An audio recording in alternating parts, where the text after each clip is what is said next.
dosimeter. It measures radiation by using a small piece of film that is in a light-proof envelope inside, and we obtain the readings by sending them back to the company we got them from at whatever intervals we use or any other hospital would use, and then they'll send a report in return with the measurements of everyone's exposure. It should be worn anytime you're in the x-ray suite and taking x-rays or radiographs. It should be worn at the thyroid level, outside of your lead gown and thyroid shield. The maximum permissible dose of radiation for any individual is 5 rems or 5,000 millirems per year.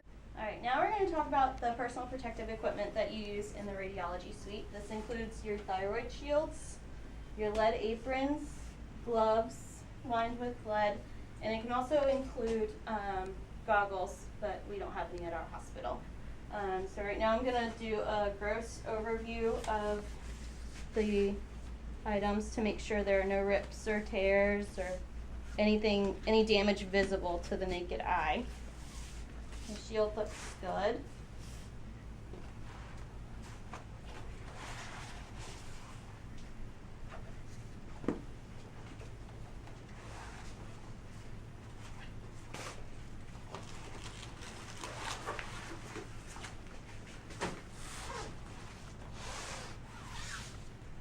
The apron looks good. The gloves do have quite a few tears and rips in them. They should probably be x-rayed to make sure they're still okay. And that's your personal protective equipment. Alright, now I'm going to demonstrate how to put on your personal protective equipment. You want to take it off of the rack. You always want to store them on racks that have round bars to decrease the chance of the lead cracking. So you're going to put on your apron and then cross these straps in the back and put it on the Velcro. Then you're going to put on your thyroid shield,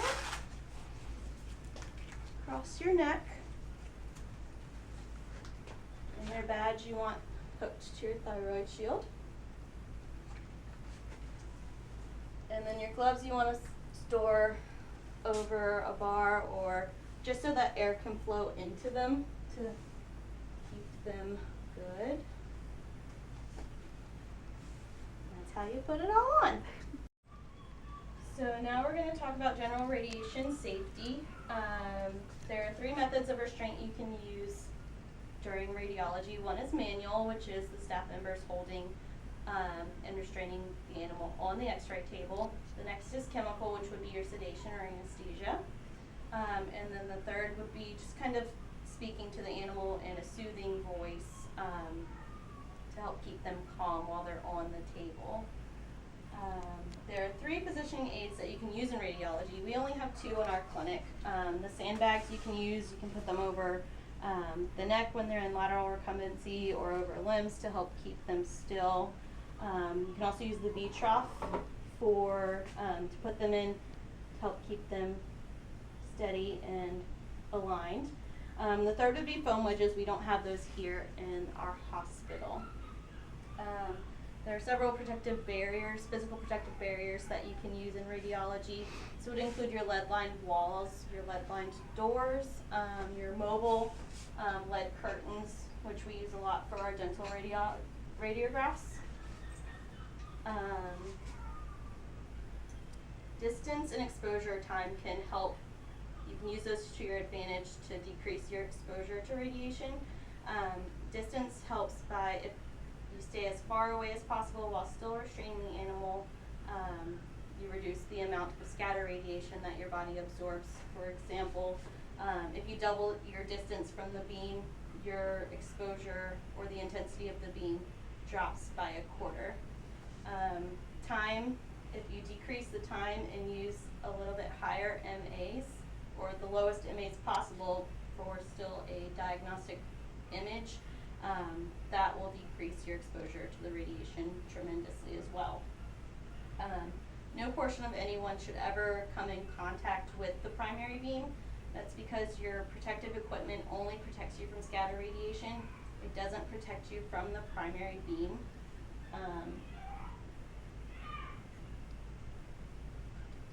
And you really don't want to enter that primary beam because the radiation that you would absorb from it can damage your cells.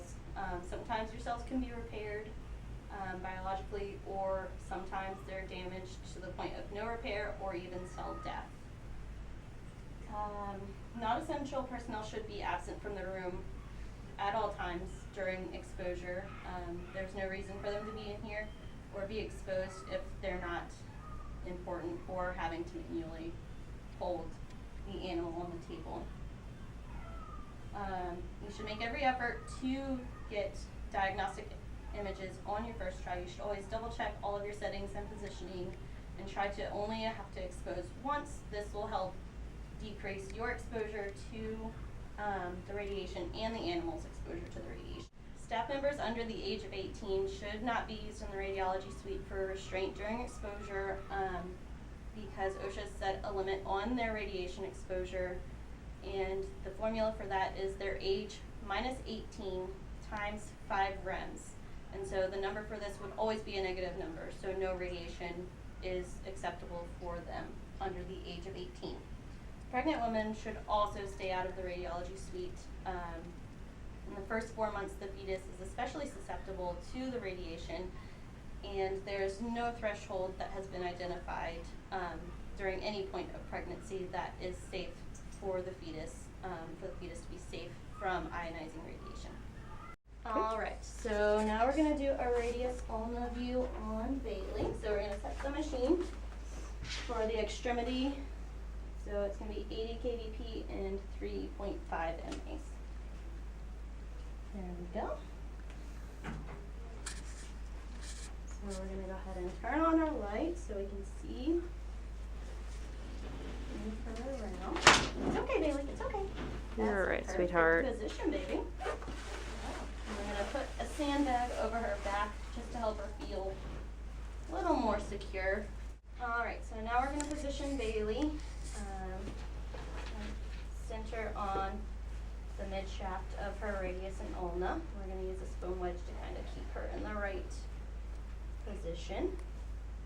We're going to extend to the carpus and include the elbow. And then can you pull her head back bodily? Actually, probably. Can they pull it? Can you pull it up straight? Yeah. Okay. Yeah, pull it up straight. That usually works out better. Up straight. Like you're gonna do a jugular. There we go. Just center here this way.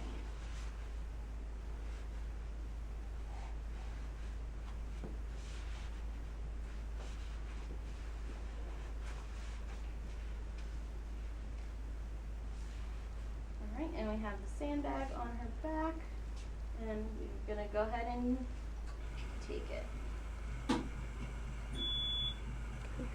All right, there we go. Set the machine for Archie's thorax. We're gonna do 80 kVp and 3.5 MAs.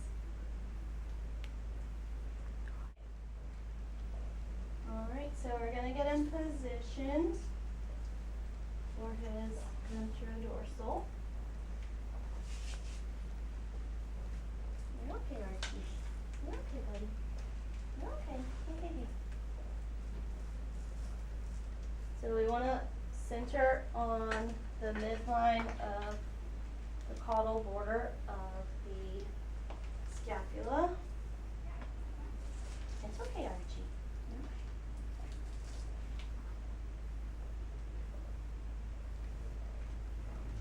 And then our lateral borders will be the body wall, and our cranial border will be the thoracic inlet. Don't bite me. No biting. And our caudal border will be the first lumbar vertebrae. Stop. Okay, so Archie wasn't being very nice, so we gave him a little party hat. And we're going to stretch his arm forward. Stop. All right, I think we're good. Go ahead and take it. All right, and just wait for it to come up screen and get a shot of it? Good boy. There we go. Alright, so here is our sedated dog. We're going to do a ventrodorsal view of his pelvis. So we're going to turn on the machine and use the technique chart to set it. So he's 85 pounds, so we're going to do 90 kVp and 10 MAs.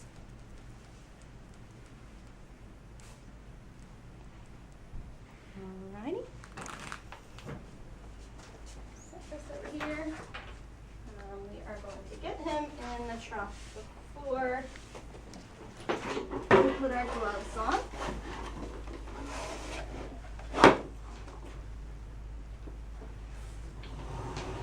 Here is our right marker. So now I'm going to come over here and get my gloves on.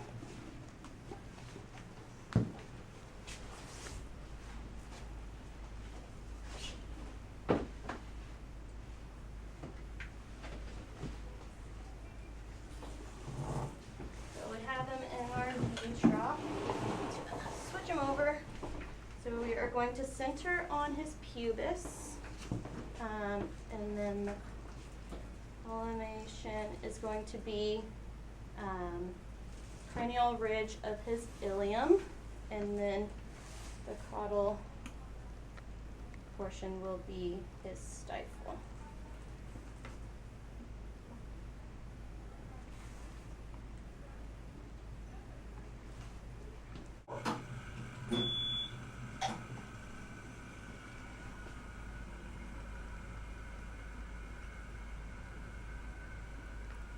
There's our view.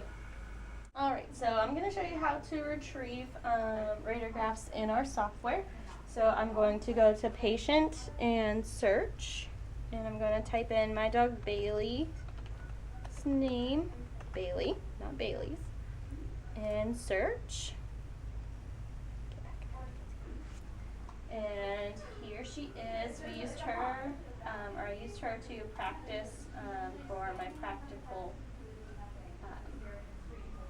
radiographs. So here's the study that we did, and you'll go over to this little button over here that has the play and pause symbols on it, and it'll open all of the radiographs we did in that study, which was just a practice for my practical. So we have several different views of different areas of her body. Talk about contrast studies for a minute. They can be used for gastrointestinal, urogenital, and spinal cord injuries or illnesses. For Bailey, we did an upper GI study with barium, which allows you to visualize the stomach and small intestines. We started with a survey radiograph, but we didn't video it just to get her positioning and settings correct. Indications for this type of study would be things like anorexia, frequent vomiting, chronic weight loss, malignea. So we started by calculating her barium dose, which we calculated 5 mLs per pound. So it came out to a total of 340 milliliters. We lost quite a bit of that to spillage and her spitting some out, but we got enough in her to get the study done. So then we administered the barium, and we only videoed 10 milliliters being administered, but we administered the full amount. We took our 0 time radiograph, which was right after the barium was administered, and we could see all of the barium still in her stomach. It hadn't moved down into the small intestines yet. And we saw the same thing at her 15-minute radiograph, and then at her 30-minute, which was really about 45 minutes because we lost track of time. In that radiograph, we noticed that it was starting to move through the small intestine, and we were able to visualize those structures better.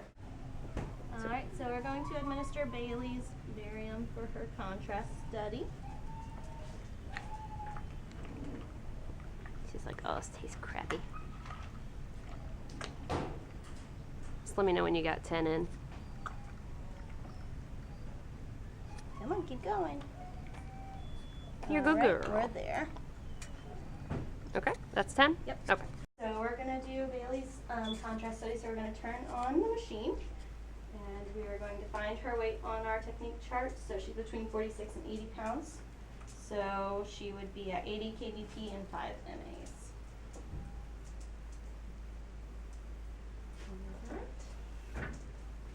Go ahead. All right, so we have our machine set. So we're going to do a lateral right abdomen on Bailey here. It's all right, Bailey. You're a good girl. Hold on.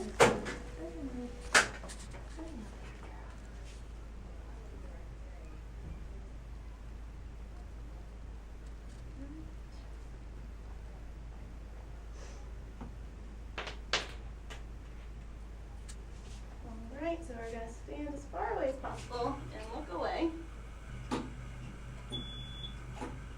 And this is our first radiograph of our contrast study. Then you get a shot of the image When it pops up. So then you see all the barium up there, and it'll be working its way down soon. Alright, so we're going to do our 30-minute view. It's more like a 45-minute view just because we lost a little track of time. So we're going to position her. And we're going to use the same settings that we did earlier, which was 80 kVp and